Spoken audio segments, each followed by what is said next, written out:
freedom of religion. Some people do some pretty silly and dumb things with their religious values, but we sort of tolerate that, and intellectually the same way.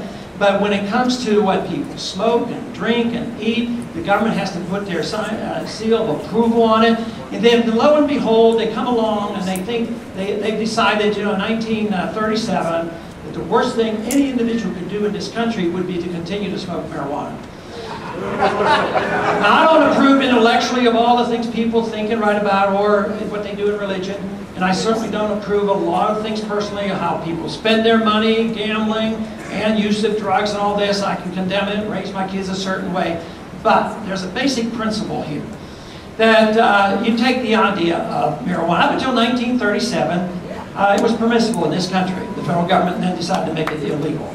And the states now, some states have said that smoking marijuana isn't all that bad, might have some medicinal benefits to it, and so they've legalized it.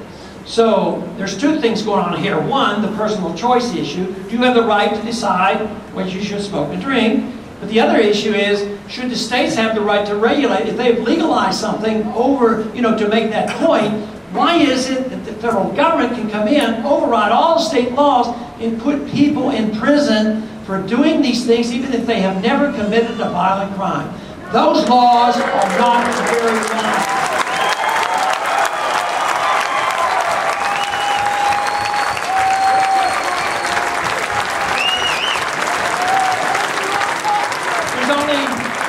There's only one country in the world that has more prisoners than the United States, and that is in China.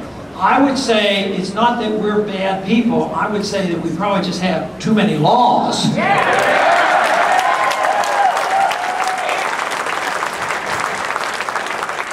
Many under prison have been involved with the war on drugs have not committed violent acts, they're victimless crimes.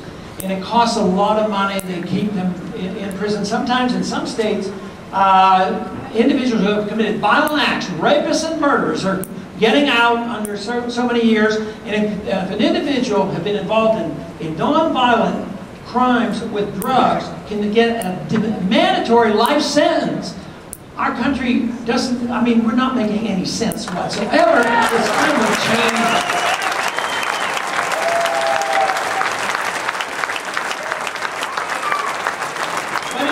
Very important. Sometimes they want to accuse us. If you legalize something, you endorse it. But like I point out, intellectually, religious, and personal habits are your choice to make.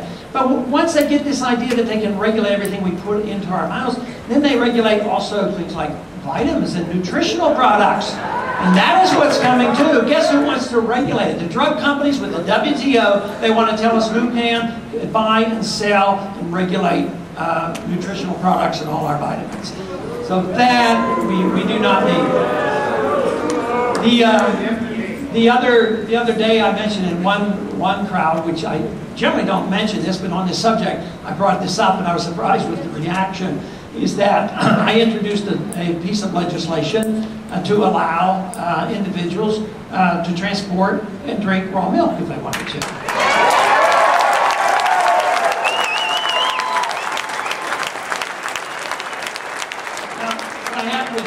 That's a freedom issue with me, because I was raised in a dairy, and I imagine my dad would turn over in his grave if he found out that I was out there promoting raw milk or something like that. But nevertheless, now the issue is there. Why in the world would the federal government come in and say that you as an individual have come to the conclusion that you would like to and think raw milk is beneficial?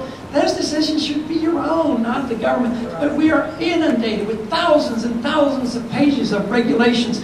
Regulations not written by the Congress, thousands and thousands of pages of regulations that nobody understands in our tax code. And all these really laws are illegal. I mean, only the Congress is supposed to write laws, not the regulators.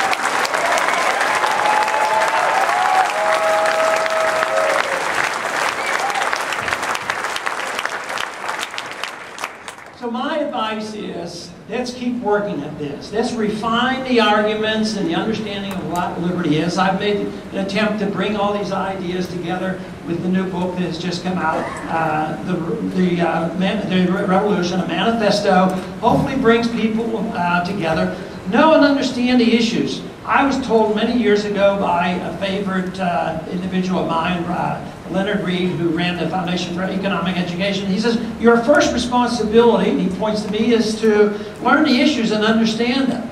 He said, if you know and understand the issues, and I'm relaying this message to you, that there'll be a role for you to play. People will come to you. You don't have to go and wring somebody's neck or grab them and just the way we do internationally. We say we're good, we're going over there and say, you know, we give them two options. You do as we tell you or we'll bomb you. If you do what we tell you, we'll send you money. I like the other way is why don't we just set an example.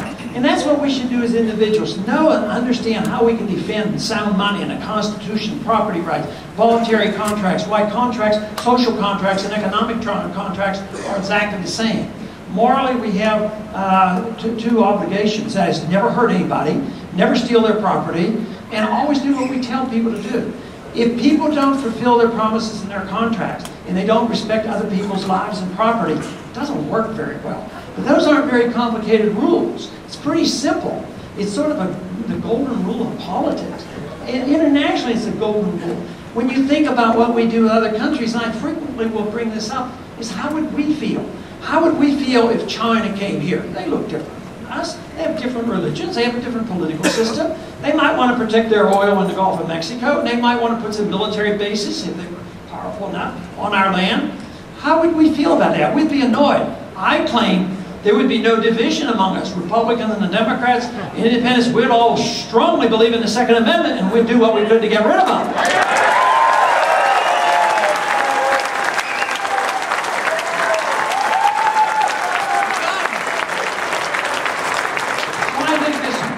Idea of what freedom is all about is tolerance and understanding and assuming responsibility.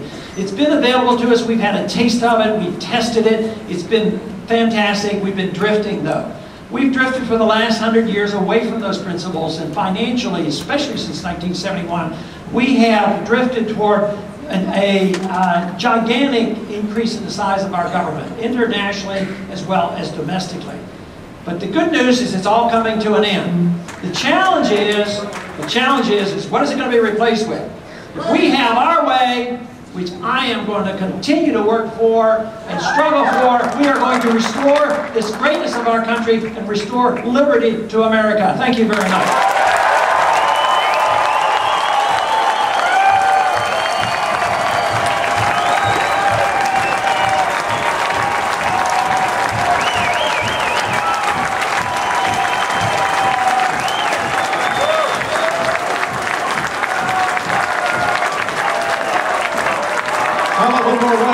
Give it up for Dr. and Congressman Ron Paul.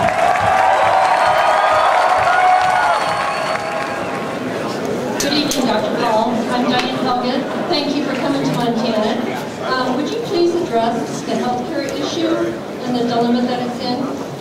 You've been an OB obstetrician before. Thank you. Okay, she asked for me to address the health care issue. One thing I alluded to a little bit medically is the freedom of choice in medicine. And I talked about vitamins and nutritional products. What we really ought to do is make sure that there's no prohibition or interference with freedom of choice, and governments frequently will do this because they will pay for some services and not others. But we're in a mess medically because we've had managed care by the government now for more than 35 years, since the early 70s, through our tax laws and regulations, and managed care doesn't work. And the ERISA laws that PPOs have all been legislated. What we need to do is get control back into the hands of the patient. And one thing that we can do, we're moving in that direction, is for you to opt out of the system, where you can take $3,000, $4,000, I'd make it unlimited. All the money that you spend for medical care, you get it, back off your taxes. And buy major medical. And we don't have insurance. What we have today is prepaid care, and everybody has prepaid care, and they might pay $5 or a copay, which is way below the market. But the patient has to get control. When I started in medicine, we had no managed care. The patient was always charged the least. Today, the patient is always charged the most.